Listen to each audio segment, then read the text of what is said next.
Welcome to the Lutheran History Podcast, where we cover over 500 years of Lutheranism. We hear new stories, examine old heroes of faith, and dig into the who, how, what, and why of history making.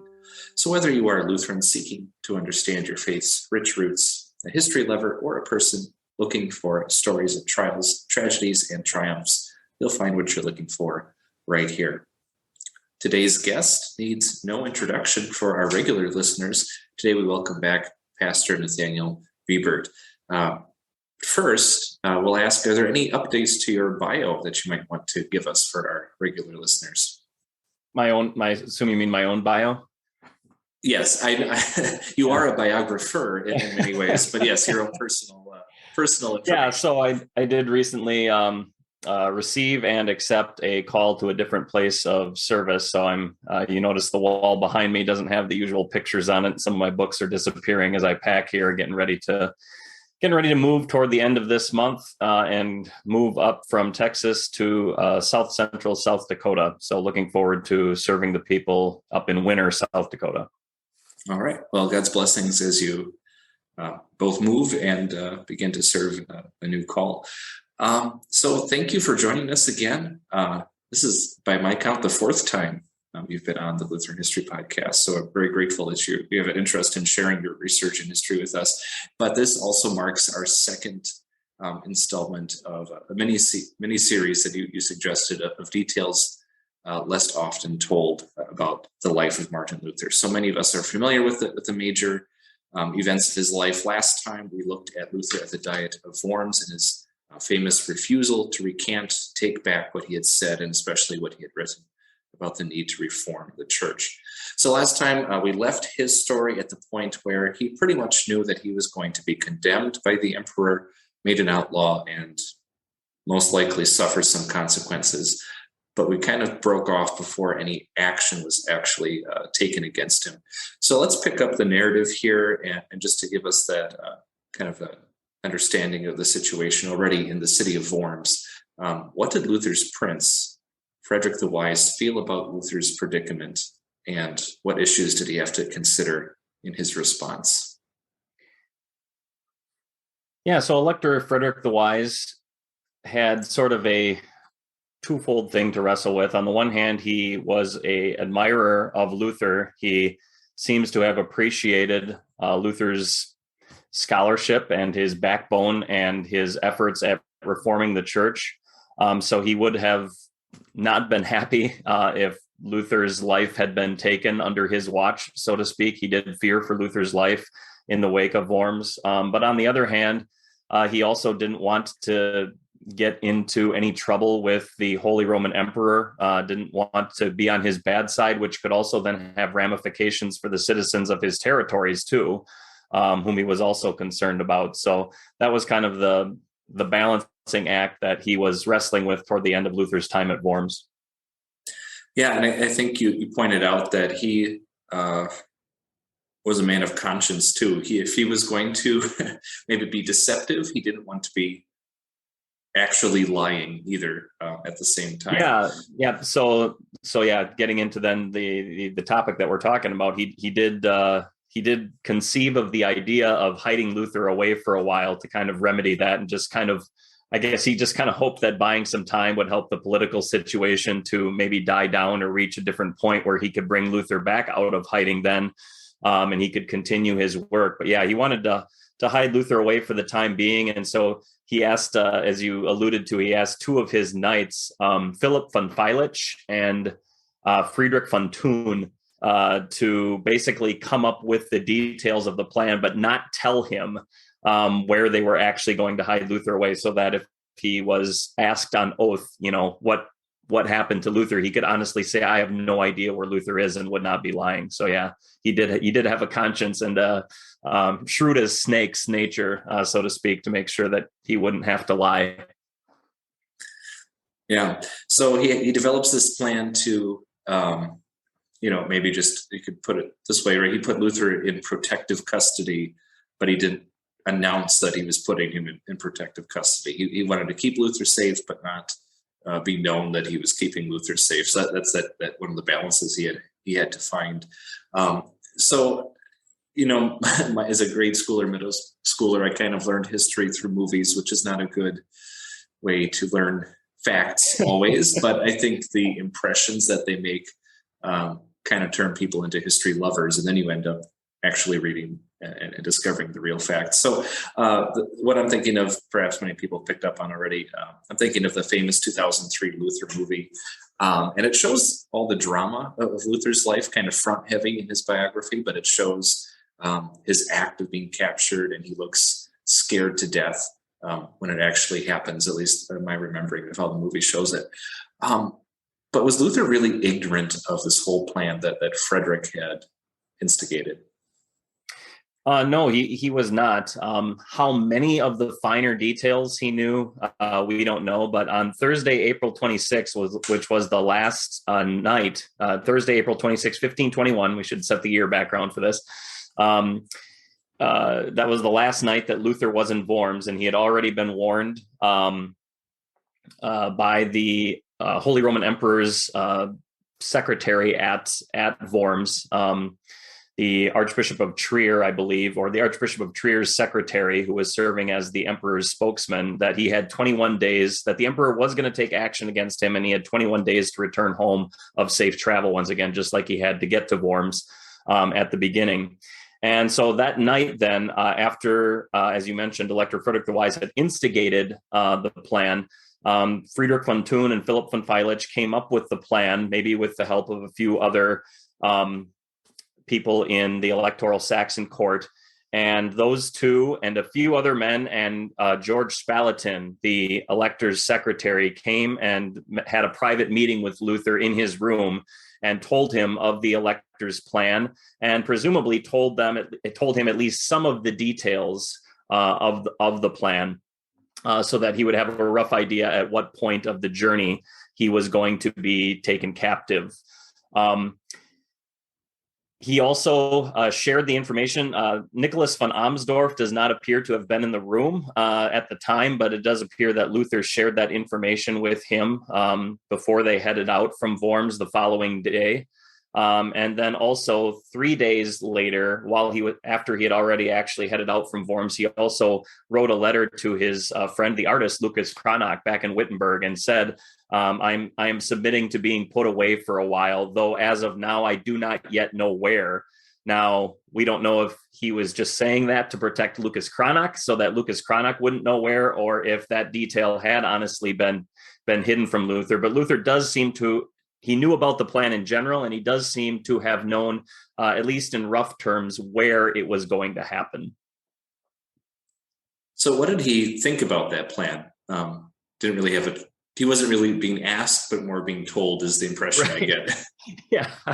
Yeah. So he was willing to show deference and respect to the elector, and he had an appreciation for the elector's delicate situation that he was in. So he was willing to submit to the plan and to the advice of the friends who were telling him to submit to the plan, but he didn't like it. He would have just preferred to go back to Wittenberg, go back to work, and let the chips fall where they may.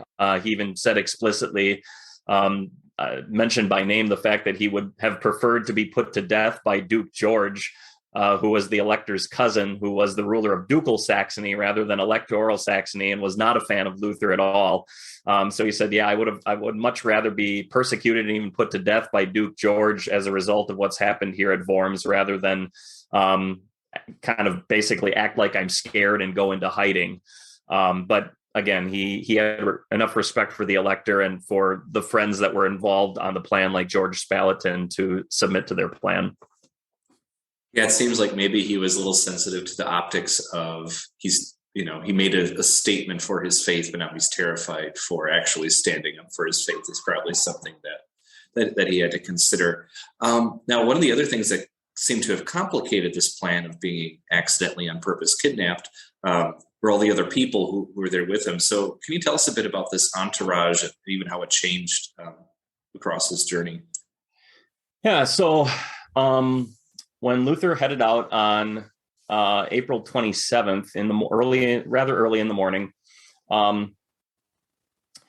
in his own wagon, he had the anonymous driver of the wagon. He had himself, obviously, Peter von Spava, who had accompanied him down, a Pomeranian nobleman who was a friend of his, who had been at the university. He came back with him too. Nicholas von Amsdorf was already mentioned as well. And then his fellow traveling monk. Augustinian monks were required to travel in pairs. Luther had been formally released from his vows in 1518, but he was still voluntarily following them. So he was traveling with a fellow Augustinian monk by the name of Johannes Petzensteiner, which is just a great German name. So those are all of the people in Luther's own wagon. And then Justice Jonas was also in the traveling party. He had a servant with him. And then Jerome Schurf, who had been kind of the main lawyer who had aided Luther for his stand at the Diet of Worms, he came back as well. He was a professor at the University of Wittenberg. And then Jerome Schurf appears to have had his own wagon with his own driver as well. So Jerome Schurf's driver. And then they appear to have left, kind of snuck off without necessarily the Imperial Herald knowing what was going on and that he had to accompany them. So the Imperial Herald, finally, the 10th man, caught up with them in Oppenheim, which isn't too far north of the city of Worms, and then was leading them from that point on. You mentioned how it changed over time. So when they got to the city of Friedberg in Hesse, which is past Frankfurt am Main. So they had gone through the city of Mainz. They had gone through the city of Frankfurt am Main. When they reached Friedberg, Luther sent the Imperial Herald back to Worms, probably just assuring him, I'm going to be fine. All the cities that I'm traveling through now are the cities I traveled through on the way here, and I received a warm welcome. I'm not worried about my life. And plus, he had 3 letters that he wanted to send back to people who were staying in Worms, namely George Spalatin, the Holy Roman Emperor, and a general letter to all of the estates of the empire that were still assembled there for the Diet at the city of Worms. So he sent 3 letters back with the Imperial Herald, and probably just said, I'm going to be fine. Don't worry about me. I'm declining your services, basically. But of course, for practical purposes, he needed him kind of out of the less people who were going to be there when he would be captured, the better. He didn't want a whole big number of people witnessing it. And then, I'm guessing you'll have a question about the capture itself, and I guess that'll give me an opportunity to talk about the last split in the traveling party at that point. But so there were just 9 people from Friedberg and Hesse, 9 people who continued on their way in the same traveling party together, 2 wagons. And then I think Jonas and his servant were each on their own horse, from my understanding. Yeah. So for any of you movie historians, you maybe picked up a few of the at least 2003 rendition, got almost none of that in there. Okay. There are no, it's really just, I think it's the driver and one other guy who, that character, I don't think was even, really there in history either. And they portray it as the herald just abandons them to their fate kind of deal. And okay. So really what you're telling us from real history, it was the opposite of that impression that I would have had I not read the real history here. But we're not really here to discuss the movie. We're here to discuss real events. But that's my reference point, and I think a lot of people have that as a reference point as well. Well, and like you said, the movie got you more interested in Luther's life, and now you're getting to learn more. So it's great. Yeah. And of course, I've read other bios of him too. Right. So it's built upon that. But that's still my first impression that I find my brain going back to. Well, anyway, so let's get into the actual moments of the capture, because it's still rather dramatic, at least for some of the people involved. Maybe not as much for Luther, but still pretty intense moment. So why don't you tell us about that, please? Yeah. So on Friday, May 3, so basically a week from when they headed out, on Friday, May 3, they were in the city of Eisenach. That morning. They had spent that night in Eisenach. And that morning, Luther preached at St. George's Church, which is kind of like the main parish church there in the city of Eisenach. The priest had the clerk present so that he could formally note that he was protesting, so that he wouldn't get in trouble with anyone if Luther should be condemned that he had let Luther preach in his church. But he secretly apologized to Luther on the side that he had to do that because he was afraid of getting in trouble. So Luther preached at St. George's Church, and then the traveling party split up. And it appears that Peter von Swave got into Jerome Schurf's wagon and continued onward with him. So Jerome Schurf and Peter von Swave and Jerome Schurf's driver, and then also Justice Jonas and his servant continued on their way separate from Luther and his driver, and Nicholas von Amsdorf and Johannes Petzensteiner, who continued in their simple uncovered wagon. Luther's excuse for splitting up at that point ostensibly was to visit his family. He had a lot of family members in the area south of Eisenach, in the Mehra region or Moorgrund region. And so he wanted to visit them as long as he was in the area. So he dismissed the others. It seems that he had them make arrangements for him and his companions to stay at Waltershausen on the following night, Saturday, May 4th. So giving them every impression that he would be continuing on his way eventually. But then he headed south, about 11 miles southwest to the city of Mehra, where his uncle Heinz Luther lived. And he appears to have spent the night with his uncle and then preached actually in the town square the following morning, Saturday, May 4th. From there, Luther and his traveling party continued basically east, about another 6 miles toward the Altenstein Palace or the Altenstein Fortress. And a number of his family members, maybe including his uncle Heinz Luther, accompanied him for quite a stretch. But Luther says he finally managed to free himself from them. It seems somewhere around the Altenstein Palace, he managed to free himself from him. So again, about 6 miles to the east. And then he continued just under another 2 miles northeast past the Altenstein Palace toward the city of Waltershausen. And there is the spot where the capture took place. Now, the capture itself kind of has 4 stages or 4 acts to it, even though it took place all relatively quickly.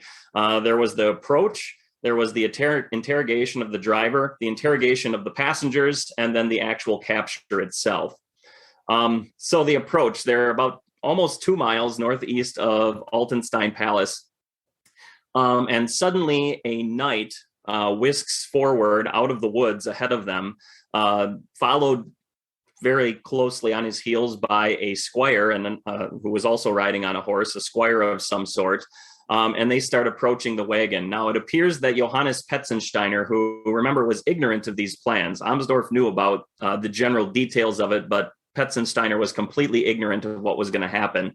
As soon as he saw those 2 horsemen approaching, this is probably the most comical part of the capture. He was gone. I mean, he basically told his friends, "This doesn't look good. You guys, I think, are in trouble, and you should all get out of here." And then he didn't waste any time. He silently snuck himself out the back of the wagon. And then I almost imagine a cartoon-like scene of this puff of dust coming up from his feet as he makes good his escape out to the back. And he basically ran as far out of sight as he could and hid among the trees. And then basically just waited there for, who knows, 20 minutes, half an hour or whatever, until he was pretty sure that the danger was past. And then he came back out and continued on his way on foot to Waltershausen, arriving that night all by himself on foot without receiving any welcome in the city. So he was gone and wasn't there for the actual capture itself. Meanwhile, after those first 2 horsemen came out of the woods, another knight and another squire came out of the woods as well. All of them with crossbows, and they began approaching the wagon as it was going down the road. And it was a strategically selected place. There was a hollow in the road, so there was some sort of embankment on both sides of the road. And so basically the driver was trapped and was forced to confront these 4 horsemen as they approached the wagon. Now, we know for sure who one of the knights was. One of the knights was Hans von Berlepsch, who was actually the castellan or the bailiff of the Wartburg Castle. Luther continued to have a lot of contact with him after the capture. The other guy is not as certain. There's a whole bunch of variants of his name: Sternbach, Sterpach, Sterberg, Steinberg. And some people think that he might be someone who later ended up as a guard at the Coburg Fortress. Other people think that he was the steward of the Altenstein Palace. but we're not as sure. But he was another knight. And then, like I said, they had 2 squires with them. So they approached the wagon. That's the end of Act 1, so to speak. Act 2, it seems that the 2 squires were kind of made to do the dirty work. The 2 knights kind of stood guard in front of the wagon, and one squire comes up and points his crossbow at the driver and asks him what kind of passengers he's transporting. And the driver at first refused to answer. He didn't point the crossbow at him yet. He just came up and interrogated and asked him what kind of passengers he was transporting. And when the driver refused to answer, he then immediately aimed his crossbow at him. And the driver immediately confessed. He said, I've got Martin Luther in my wagon, kind of just figuring what they were after. The squire then, maybe needlessly, but just to make the show real, I guess, immediately took his crossbow and struck the driver so that he actually fell down from his seat beneath either his horse that was pulling the wagon or beneath the squire's horse. That detail isn't entirely clear. It just says it knocks him down beneath the horse. Then the other squire, then right away, Nicholas von Amsdorf pipes up and he says, "Hey, what kind of cruelty is this?" And then the other squire immediately comes and jams his bolt in his crossbow and aims it at Amsdorf and basically tells him to be quiet. And Amsdorf immediately changes his tune and says, okay, fine, do as you wish. And Luther later commented on just how great an actor Amsdorf was for this whole thing, that he kind of knew what to say and when to say it and how to say it. At each moment, he said Amsdorf was just acting fabulously, playing his role fabulously during this. So then that was the interrogation of the driver. Now that the other squire has pointed his crossbow at Amsdorf, he basically points it at Amsdorf and Luther in turn until Luther admits that he is Martin Luther. And then you have the actual capture. They pull Martin Luther down. Once they get him identified, they pull Martin Luther down out of the wagon with feigned brutality. And they're calling him names, and they bring him off to the side. And in the meantime, the first squire tells the driver to get back up in his seat, and then hits him one more time for good measure and tells him to get on out of there.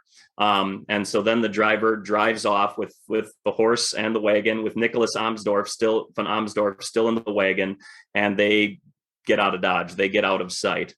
And after they're out of sight, then they get a rider's mantle on Luther, so that he's kind of cloaked and concealed. And then they take him down the path a ways to where they had been keeping a 5th steed concealed in the woods, get him on top of the horse, and basically lead him through various detours and byways, winding their way up the long way to the Wartburg Castle to make sure that if anyone's following them, they won't be able to keep on following them with all the different paths that they're taking. And finally, they reach the Wartburg Castle at 11 o'clock that night on Saturday, May 4th. And Luther says he was extremely worn out as a novice horseman. He had not ridden a horse very much, if at all, previous to that. So he was very worn out as a novice horseman. And they basically put him in a prison cell for that night. For about a week, he was in a prison cell and was treated as if he was an intractable prisoner. And they basically just brought him food and water. But that was to let his hair and beard grow out so that they could then sneak him into his permanent quarters on the 2nd floor, right above the bailiff's lodge or the castellan's residence. And there he was kept in hiding for the remainder of his stay and was treated as a squire and was addressed as Squire George for the rest of his time there. So even if it was staged, even if it was acting, it was still a pretty dramatic event. Yeah. So at least half the wagon passengers were actually scared to death by the experience. Right. 2 out of the 4. Yep. Yeah. And I don't know, I get the impression that even the real squires and the knights, they knew they were acting the whole time as well. Or did you pick up on that? Were they under the impression this was a real criminal, or what do you think? No. Yeah, that they knew, especially Hans von Berlepsch for sure, knew why they were taking Luther and what the purpose was, and that he wasn't to truly do Luther any harm. I guess I don't know for sure what the other knight or the other squires thought or anything like that. They may have just known, like, we have a duty to do. We have to capture this guy and bring him to the Wartburg under Hans von Berlepsch's direction. so I can't speak for sure on that, but Hans von Berlepsch for sure knew what was going on. Yeah. So, I mean, the squires either had a little bit too much fun roughing up the poor wagon driver, or they were taking their job way too seriously. So I guess that brings me to the next question, though. Why do all of this in the first place? Why go through this act of a rough kidnapping and terrify at least some people, some witnesses? Why do you think Luther couldn't have just simply disappeared on his way back to Wittenberg? Why couldn't that have been an option? Yeah, that's a good question, and it really goes back to our previous discussion about Elector Frederick the Wise. If he just sort of disappears, then Frederick the Wise could easily be suspected of, or just in general, it could be suspected that Luther was taken away in a friendly capture, or that he was hidden away in a friendly way. I should have mentioned too that the reason that area was chosen was that really was on the border of Elector Frederick the Wise's territory of Thuringia. He was the Elector of Saxony and also the Landgrave of Thuringia. So it was basically like right after Luther entered his territory. So yeah, if you have a friendly, just kind of a quiet disappearance right after he enters Elector Frederick the Wise's territory, it's not going to look good for Elector Frederick the Wise. But that the fact that the two eyewitnesses who were left alive and escaped with their lives were able to talk about the violence that had been done, that would give the story that it doesn't seem like it, I don't know where Luther is, but it's certain, Elector Frederick the Wise could say, I don't know where Luther is, but it certainly seems like he's not in friendly hands. He's not in good hands. So you shouldn't have to worry about him, is basically the narrative that could be shared with others.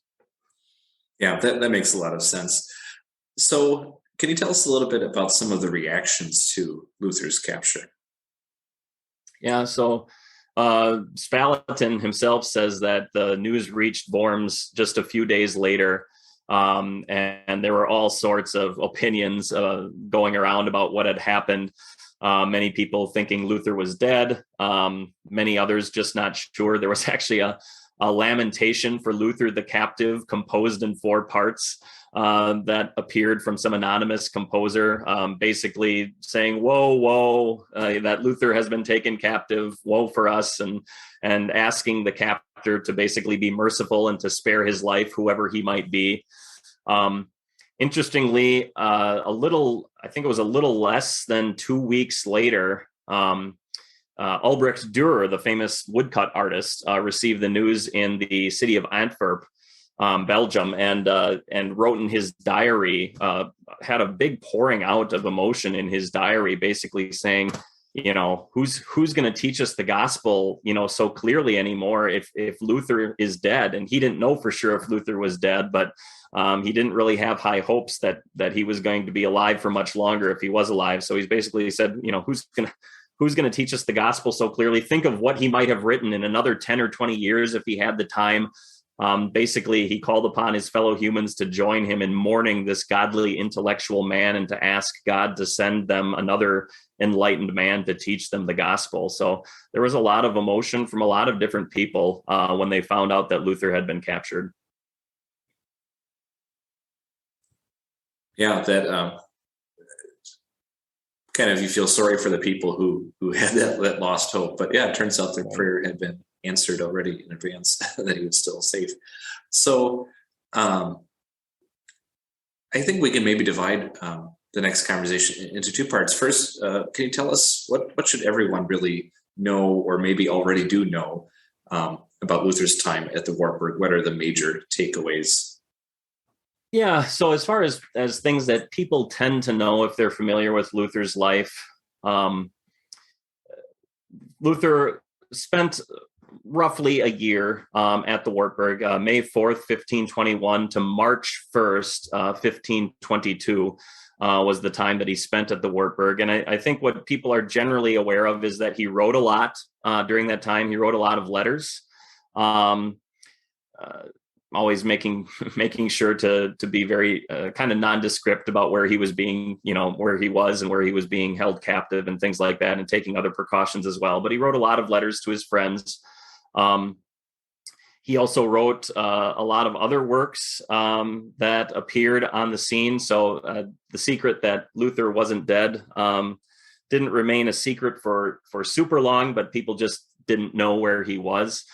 He wrote a book on confession, whether the Pope had the ability and the authority to require private confession from people. He wrote a book on monastic vows. He also wrote what's called his Wartburg Castle, which ended up being sort of the first installment in what we now know as his church postil. So it was basically a bunch of model Advent, Christmas, and Epiphany sermons that were basically meant as sermon study helps for pastors who wanted to preach God's word in an evangelical and a gospel-centered way. And Luther himself, it was one of his few works that he continued to speak positively about even years later. So his Wartburg Castle. And then, of course, the most famous thing is the fact that he translated the New Testament in less than 11 weeks between December of 1521 and February of 1522. And of course, that could be probably any of those could be a subject all into themselves, but especially his translation of the New Testament. Not to mention just the fact that it kind of just begs the question, what have you done in the last 11 weeks with your life? Luther translates the entire Greek New Testament all by himself. I think I mentioned to you once that I didn't end up mentioning it in the last episode because it didn't come up. But one of the reasons that I take such an interest in this is because I was actually born the year of Luther, the 500th anniversary of Luther's birth year. So whenever these 500th anniversaries happen, it's like Luther was my age when he did these things. So that question especially makes me think, what have I done with the last 11 weeks of my life? Luther translates the entire New Testament. But those were kind of the more famous things, the more well-known things that happened during Luther's time at the Wartburg. Yeah, and arguably they're the more well-known because they're maybe more important to the broader story of Luther and the Reformation. But part of your research for our series is the details that are less often told, less often known. So we got into some of that with his capture. But now what are some of the lesser known details or anecdotes about his time at the Wartburg Castle itself?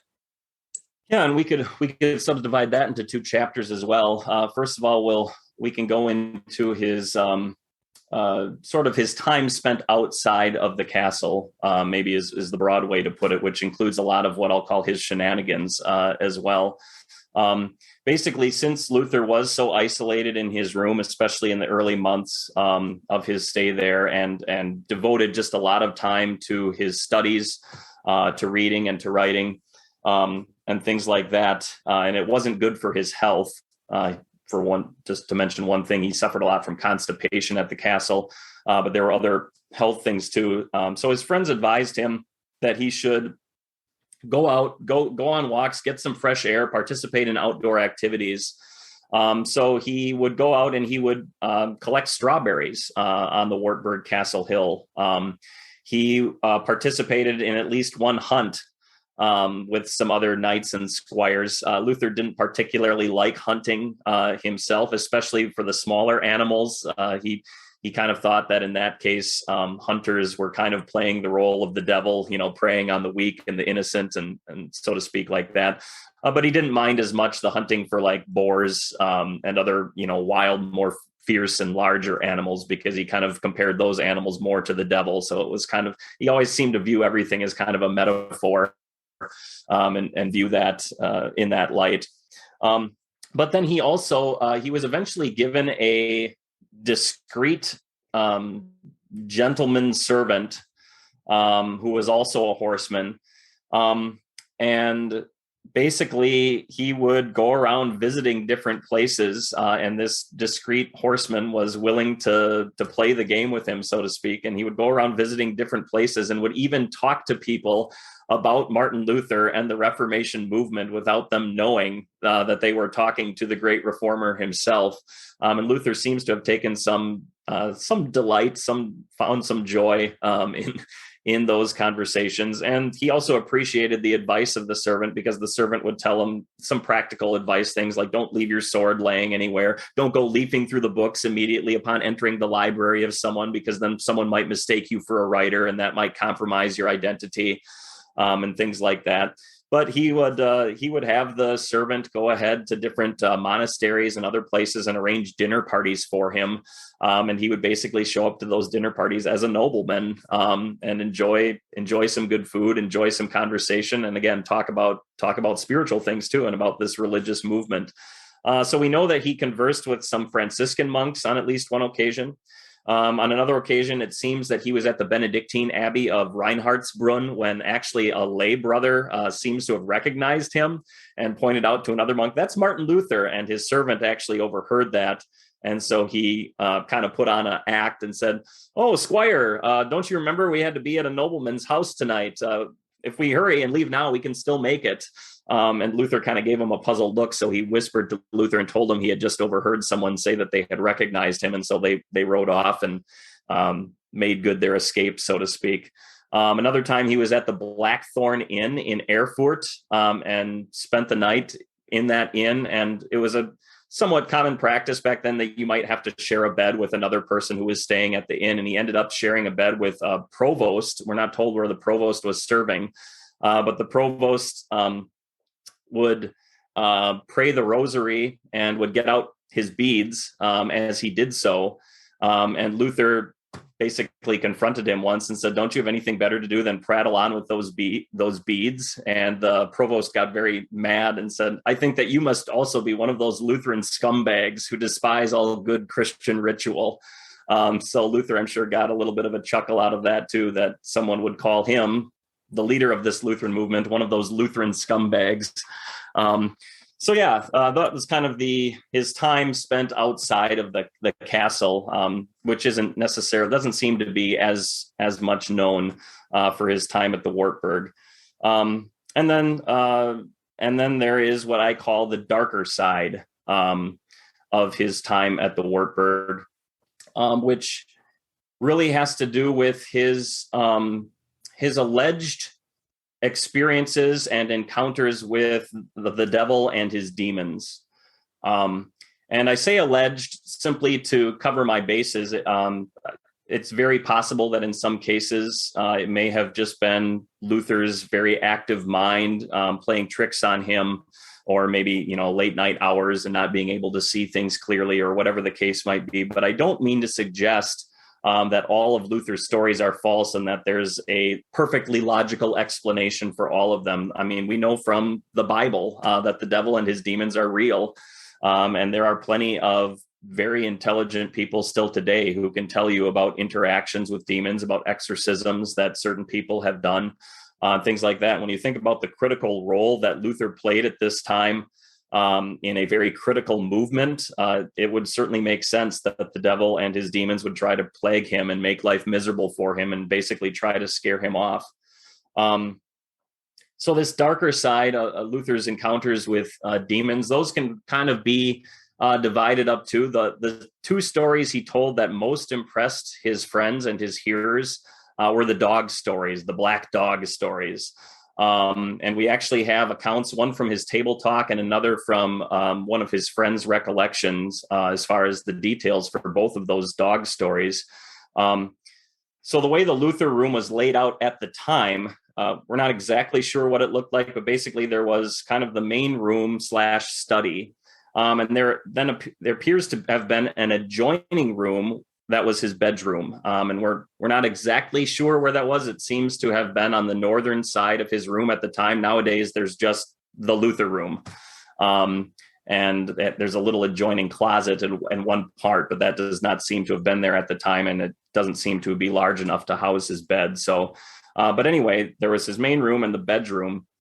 And he went into his bedroom one night, and there was this large black, as he describes it, large black English hound lying on his bed that refused to let him get into bed. And Luther just kind of stood there and looked the dog in the eyes and started praying. And the psalm that he went to more than once with these experiences was Psalm 8. And when he got to the verse where it says, "You have placed everything under his feet," suddenly the dog vanished. And the account goes, And Luther went to bed and was calm and at ease that night. And I think to myself, man, I don't know if I would be calm and at ease if a dog had been lying on my bed and then just vanished after I prayed one of the Psalms, but that's how the story goes. The other one, Luther himself says that he came into his room his bedroom on another night, and once again, this dog was lying on his bed. I don't know if it looked the same as the first time or not, but it was a large dog that was lying on his bed. And he says, that time I took him and I threw him out the window. And he says, since he didn't yelp, and since I asked the castellan the next morning if there were any dogs in the castle last night, and he said no, I was able to conclude that it was for sure the devil. So those were the dog stories. Then there's a couple of stories that he tells that are related to not have nuts involved in them. One time he says he was in his main room, his study, and just suddenly some nuts, it was in the evening, and some nuts started shooting at him from the hell. Now, if you've ever been in the Luther room or seen an old German furnace, it kind of has like a sort of a chimney type thing that goes up on top. It's not actually a chimney, but it kind of has that shape to it. And the space between that chimney-like part of the furnace and the wall was called the hell because it could get very hot there. And so Luther says that just out of the blue, some nuts started shooting at him from the hell, and he was convinced that was the devil's doing. And so he scurried into bed early that night.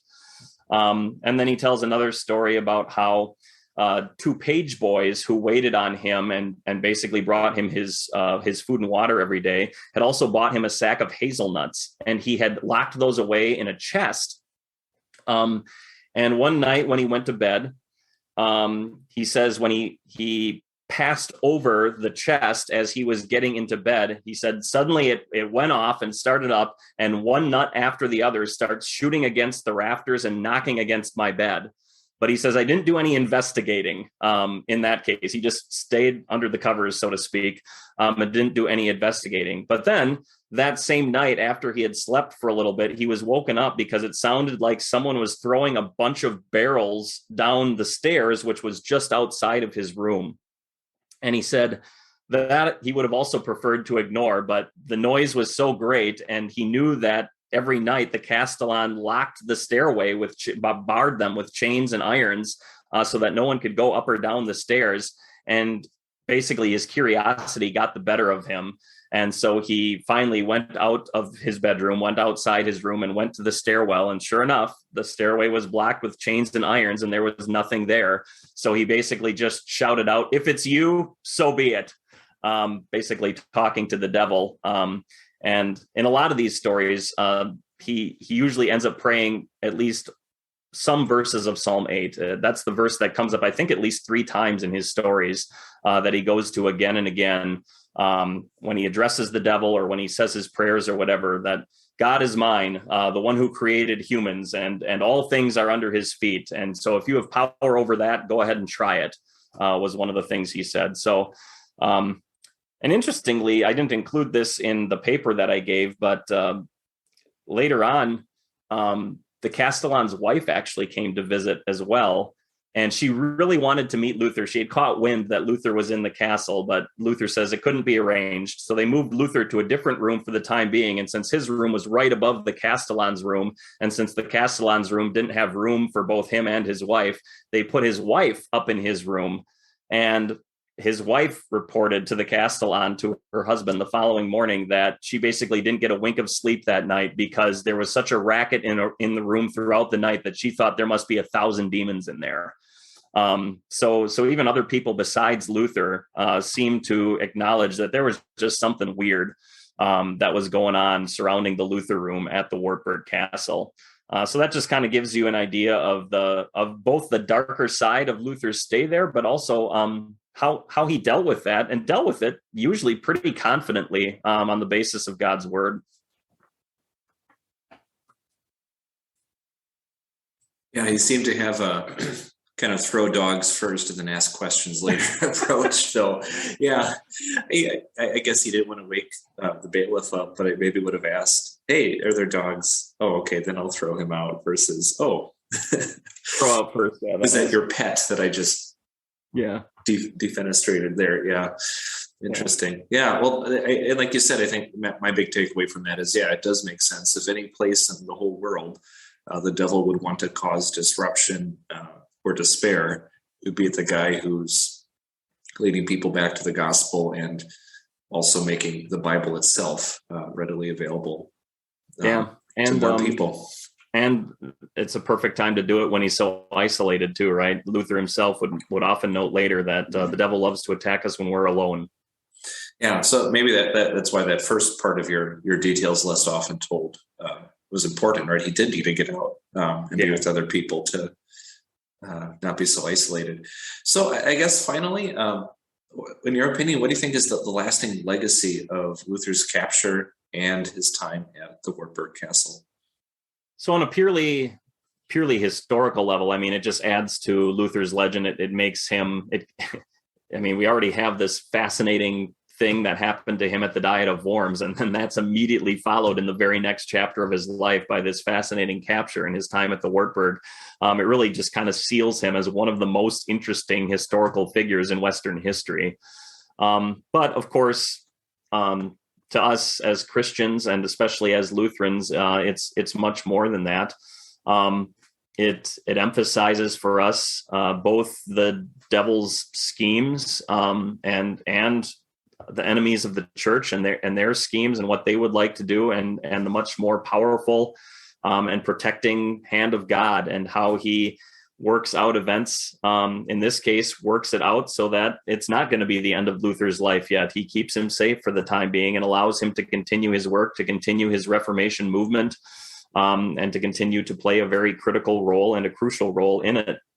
And it just also reminds us of how God often uses humans in sometimes very fairy tale like ways, to play, to be his masks, so to speak, for being his protecting hand. In this case, Hans von Berlepsch and the other people who helped take Luther captive, and his friends who all made sure to keep it a secret and things like that, who knew about it.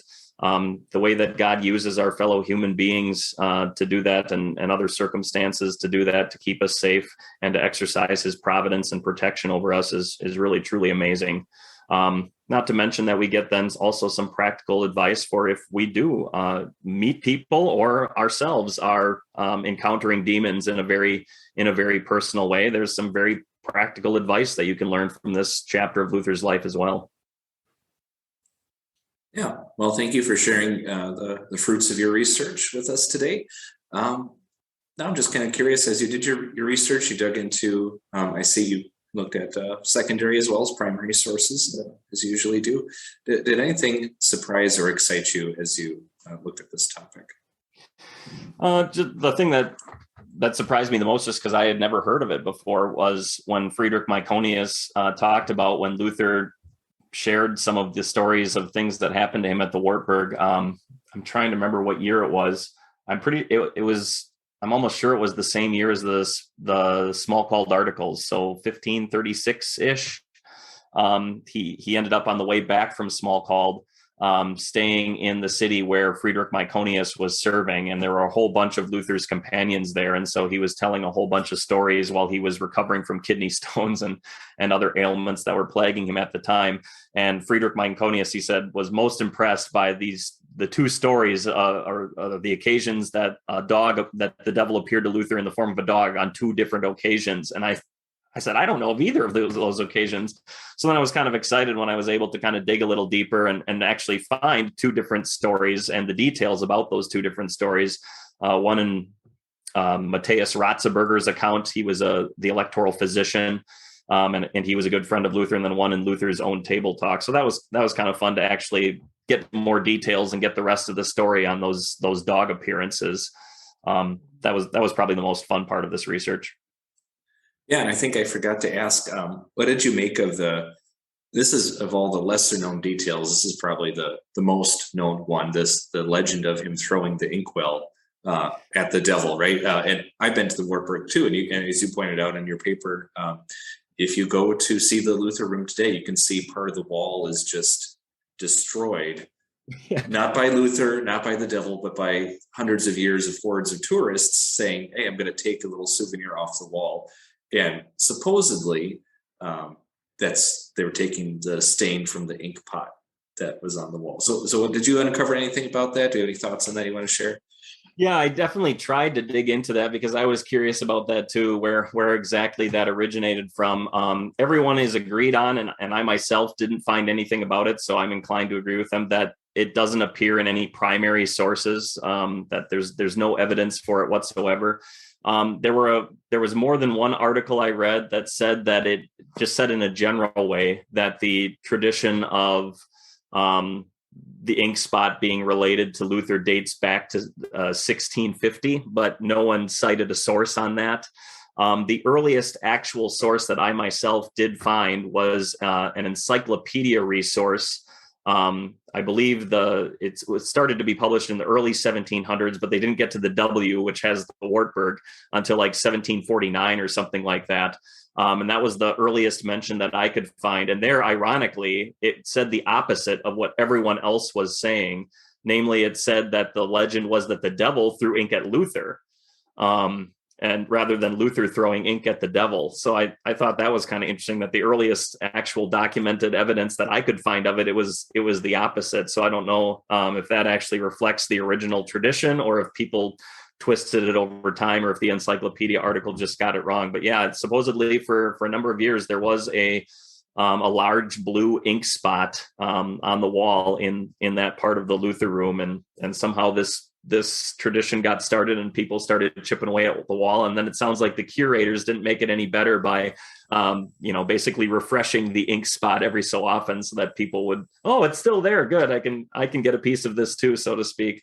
So yeah, that part of the wall is just destroyed there, but there's no remnants. People will still sometimes say that they can, oh yeah, I think I can see some blue ink. It's long gone for many years now. But yeah, the wall is kind of destroyed as a result of that legend, but it truly does appear that is actually a legend and not based in any fact. Yeah. I mean, it kind of make sense. It seems a little consistent, right? Luther's throwing dogs, the devil's throwing nuts. Why not have a pot in there as well? But I think it maybe at the very best, it can reflect the reality of his struggle. But I've also heard it said that the phrase "he was throwing ink at the devil" was more of he was writing against him too, was one way I've heard that explained. Right. Yeah. But thanks for sharing that you didn't find primary sources to back that up. So we could probably safely regulate that to Luther legends more than Lutheran history. Yeah. All right. So finally, do you have any unanswered questions about Luther's time at the Wartburg? Maybe were you hoping to find something and just didn't get down? I think I found everything that I was actually looking for. Of course, there's any, like I mentioned, any number of things you could read more about as far as Luther's time at the Wartburg. I would like someday to read through all of the letters that he wrote during his time there and just, see what he was sharing with friends. I've read a letter here or a letter there, had to do that somewhat for this project as well, but haven't really explored super deep into some of the other things or read the entire works that he wrote while he was at the Wartburg. I've read a big chunk of his church postil from what he wrote there, and I'm trying to do a lot more work with Luther's translation of the Bible too, including his translation of the New Testament. But yeah, there's with any chapter of Luther's life, I mean, the guy was just so prolific. You could spend an entire lifetime just studying works that he wrote in just one part of his life, not to mention when you look at the complete body of works, the complete body of opuses that he wrote and things like that. So yeah, there's plenty of other questions that I have about his time at Wartburg, but as far as for this project goes, my curiosity was satisfied. So. Well, good. Well, thank you again for sharing your research with us today. I've asked for feedback last time. We did the details less often told with Luther, and I've shared some of that with you, but just for the rest of our audience, I got probably the most feedback on that Diet of Worms episode more than any other episode, and all of it positive, saying, yeah, this is what we're looking for. Or at least we'd like more of this thing. So I know you're in a transition stage. Literally, you're moving from the southern part of at least the lower 48 to the northern part. In the future, do you see yourself doing another one of these details less often told? And if so, what do you think might be next? Yeah, sure. So like I said, I'm kind of hoping with each of these chapters of Luther's life to dig a little deeper just for myself. And if that results in something that I can share, I'm certainly more than happy to share. There might be some, I think probably the next natural thing to cover would probably be Luther's translation of the New Testament. There might be some other figures in our circle of acquaintances, whether in our church body or elsewhere, who might be a better authority figures on that. I certainly am looking forward into digging into some of that myself, but I think this would kind of be ground that's already been tread, so to speak, by other scholars. So there might be some looking elsewhere for that type of thing. But certainly as we go along here and reach subsequent chapters and stuff like that, I am hoping to dig more into primary sources and do more research. And like you said, continue looking at details less often told. So be happy if you're willing to continue being shared with. I'll be happy to continue to share my work with you, and you can pick and choose what you'd like to have on your podcast here. Yeah, well, you're doing all the hard work, so beggars can't be choosers. So yeah, whatever you got, we'll be interested in. All right, well, thank you so much for your time today. Yeah, my pleasure, and always good to talk with you. And just a shout out to the members in our audience. So just a thank you to our Patreons or patrons on Patreon. We have Brandon and Sarah Gierach and Brian Heyer. Thank you for your continued support.